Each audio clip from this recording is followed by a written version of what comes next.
ए जी सुनो तनी। बोलो। शादी के 3 साल हो गए लेकिन रउआ कहीं हमके घुमाइनी ना। कहाँ घूमल चाहता रू बतावा, अब घुमा दी। तो सुनी बतावा।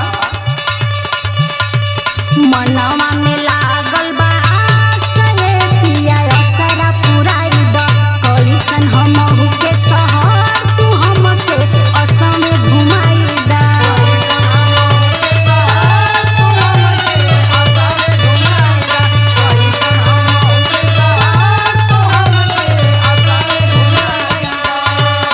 बड़ा बढ़िया फरमाश कैलू महू घूमे खातिर के, लेकिन हमारो मजबूरी समझा।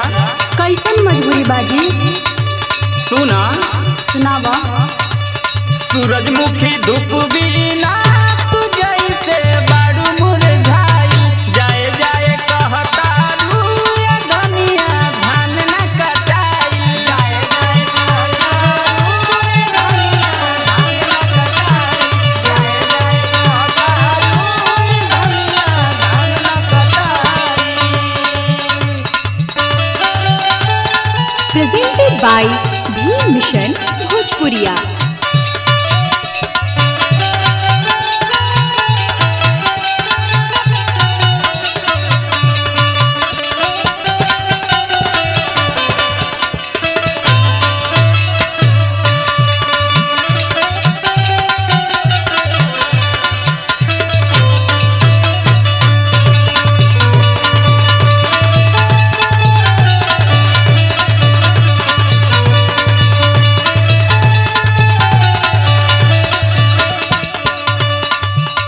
रउआ का हर साल है नौटंकी रहेला। अरे दानवा कटा जा, एकरे बाद चलो। नहीं, हर बारी भुलवा देंगे, हमरो ये बारी सुन ली। बोला।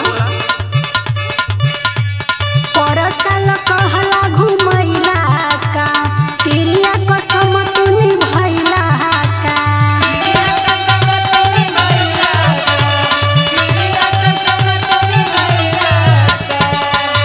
सुनत बा? सुनत है, बोला। परसल कहला घुमैला का तिरिया कसम तू निभैला का। तोरा जानी मोर विश्वास ये पिया दर्शन कराई दा कइसन हमहु के शहर तू हमके असमे घुमाई दा। कइसन हमहु के शहर तू हमके असमे घुमाई दा, कइसन हमहु के शहर तू हमके असमे घुमाई दा।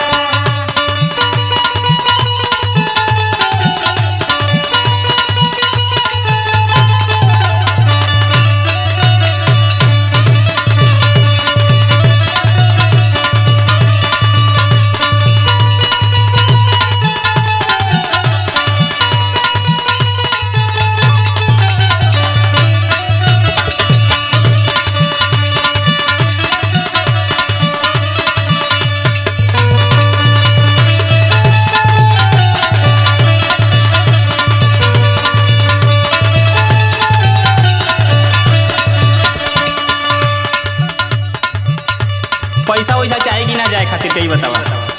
चाहिए तो वो पैसा आई कहाँ से, हम बतावत है, सुना। सुनावा। होई